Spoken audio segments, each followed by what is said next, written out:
അതിനിടയിൽ ജയിക്കുമെന്നുറപ്പുള്ളവർ കുളിച്ചു കുറി തൊട്ട് കളത്തിലിറങ്ങിയിട്ടുണ്ട്.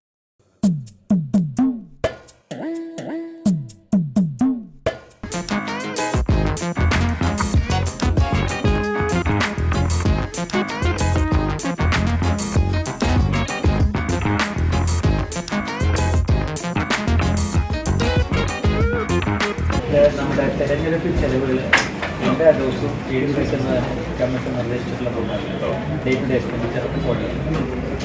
പിന്നെ ഇതതിൻ്റെ അബ്സ്ട്രാക്റ്റ് ഇനം തിരിച്ച് എഴുതാനുള്ളത്.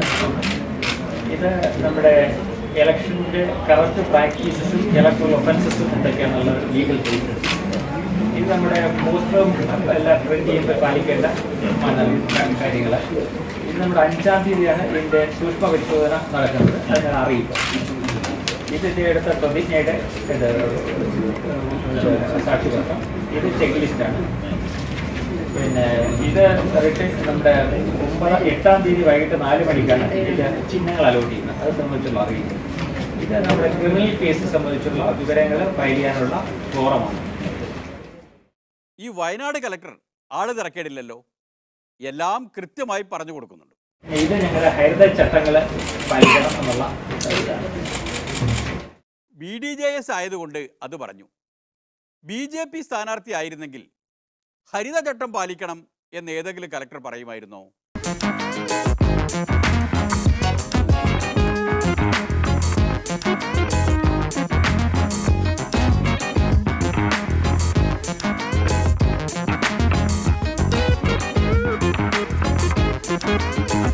ലോകസഭയിലെ അംഗത്വം വഹിക്കുന്നതിന് ഒരു സ്ഥാനാർത്ഥിയായി നാമനിർദ്ദേശം ചെയ്യപ്പെട്ടിരിക്കുന്നതിനാൽ നിയമമനുസരിച്ച് സ്ഥാപിതമായിട്ടുള്ള ഇന്ത്യൻ ഭരണഘടനയോട് ഞാൻ യഥാർത്ഥമായ വിശ്വാസം പുലർത്തുമെന്നും ഇന്ത്യൻ പരമാധികാരവും അഖണ്ഡതയും ഞാൻ നിലനിർത്തുമെന്നും ദൈവത്തിൻ്റെ പേരിൽ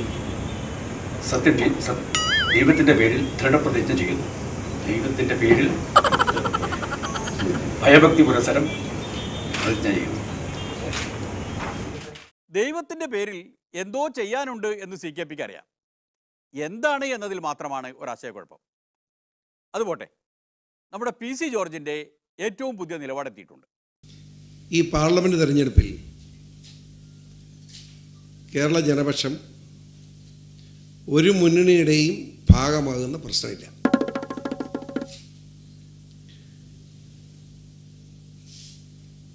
പക്ഷേ 20 പാർലമെൻറ്റ് നിയോജകമണ്ഡലത്തിലും ഏത് സ്ഥാനാർത്ഥിക്ക് വോട്ട് ചെയ്യണമെന്ന് ജില്ലാ കമ്മിറ്റിയുമായി ആലോചിച്ച് താമസിയാതെ പ്രഖ്യാപിക്കും. 20 ഇല്ല, 19. ഒരിടത്ത് ആർക്ക് വോട്ട് ചെയ്യണമെന്ന് PC തീരുമാനിച്ചിട്ടുണ്ട്. പത്തനംതിട്ട പാർലമെൻറ്റ് നിയോജകമണ്ഡലത്തിൽ ശബരിമല ആചാരം സംരക്ഷിക്കപ്പെടുന്നത് പോലെ തന്നെ എരുമേലി വാവൂർസ്വാമി അവിടെയും ആചാരത്തിന് പ്രശ്നമുണ്ട്. ശബരിമലയുടെയും എരുമേലി ലോക മതസൗഹാർദ്ദ കേന്ദ്രമായ എരുമേലിയുടെയും പവിത്രത സംരക്ഷിക്കുമെന്ന് ഉറപ്പുള്ള സ്ഥാനാർത്ഥി വിജയിക്കണം.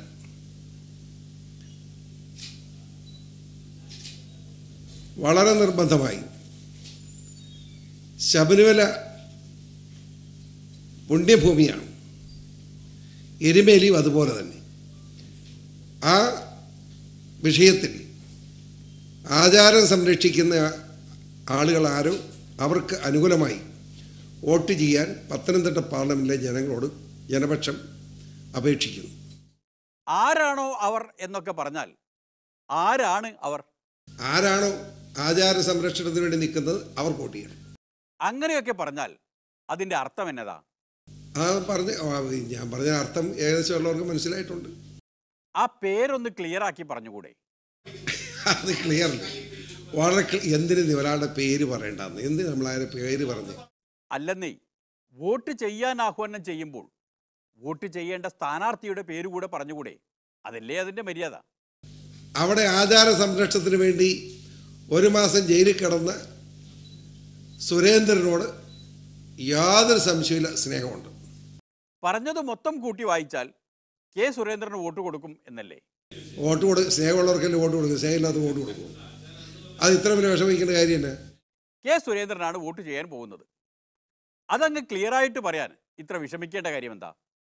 ഇത്ര ക്ലിയർ ആയിട്ട് പറഞ്ഞു പിന്നെ ഇത് വർത്താനം പറയുന്ന മറുപടി നിങ്ങൾ വളരെ വ്യക്തമായിട്ടങ്ങ് പറയാം. BJP മുന്നണിയുമായി സഹകരിക്കുന്നതിൽ ഈരാറ്റുപേട്ട മുസ്ലിം സഹോദരങ്ങൾക്ക് ബുദ്ധിമുട്ടുണ്ട്, യാതൊരു സംശയമില്ല. അത് അവരവരുടെ അഭിപ്രായം പറഞ്ഞിട്ടുണ്ട്. എൻ്റെ കൗൺസിലർമാർ 4 ആ 4 പേരും മുസ്ലിം ഈ BJP സഹകരിക്കുന്നതിനുള്ള അഭിപ്രായ വ്യത്യാസം പറഞ്ഞിട്ടുണ്ട്. അതും നമ്മുടെ മുമ്പിലുണ്ട്. സംശയമുണ്ടോ? ഇല്ല, ഇനി സംശയമില്ല. എന്തുകൊണ്ടാണ് PC ജോർജിൻ്റെ ജനപക്ഷം പത്തനംതിട്ടയിൽ പേര് പുറത്തു പറയാൻ പറ്റാത്ത കെ സുരേന്ദ്രന് വോട്ട് ചെയ്യുന്നത് എന്ന കാര്യം മനസ്സിലായ സ്ഥിതിക്ക് ഇനി ചോദിക്കാൻ നിൽക്കുന്നില്ല. പോവുകയാണ്. നന്ദി, നമസ്കാരം.